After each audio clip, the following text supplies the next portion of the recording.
Monsieur le secrétaire général des Nations Unies, Mesdames et Messieurs les chefs d'État et de gouvernement, Mesdames et Messieurs les ministres, Mesdames et Messieurs, la crise pandémique que nous traversons a exacerbé certains des plus grands défis du monde d'avant, les inégalités, l'insécurité alimentaire, l'équilibre de nos sociétés. Elle a aussi mis à mal la vitalité de nos échanges et de nos économies.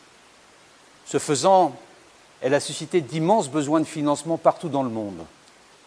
À l'heure où se prépare la relance, nous devons veiller à faire les bons choix. Le visage du monde d'après en dépend directement. Nous devons, dans chacun de nos pays, faire le choix d'une relance durable. Rien ne serait pire en effet que de sacrifier aux urgences du moment la nécessité, du reste non moins pressante, de tenir les engagements pris dans le cadre de l'agenda 2030 et de l'accord de Paris sur le climat. Ce serait un désastreux retour en arrière, alors qu'il nous faut impérativement aller de l'avant. Comment ? En encourageant les stratégies de développement durable bas carbone, en renforçant la transparence de toutes les sources de financement et leur alignement sur les objectifs de développement durable, et en travaillant à construire des sociétés inclusives et résilientes. Nous devons aussi, à l'échelle cette fois de la communauté internationale, faire le choix d'une relance solidaire. Au plus fort de la crise, la France a œuvré dans le cadre du G20 et du Club de Paris pour que les pays les plus vulnérables puissent bénéficier d'un moratoire sur le service de leur dette publique. Ce qui se trouvait en jeu, c'était leur capacité à investir davantage dans leur système de soins et à soutenir leurs économies pour faire face à l'urgence. Nous ne voilons pas la face, ce moratoire demeure nécessaire et doit être prolongé au-delà de 2020.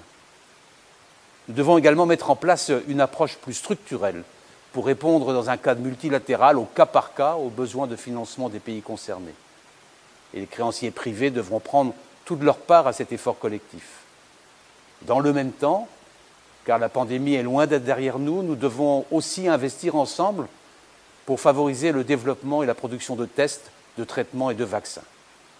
Et ce qui n'est pas moins important, garantir que chacun puisse avoir accès à ces nouveaux biens publics communs, puisque c'est bien de cela dont il s'agit.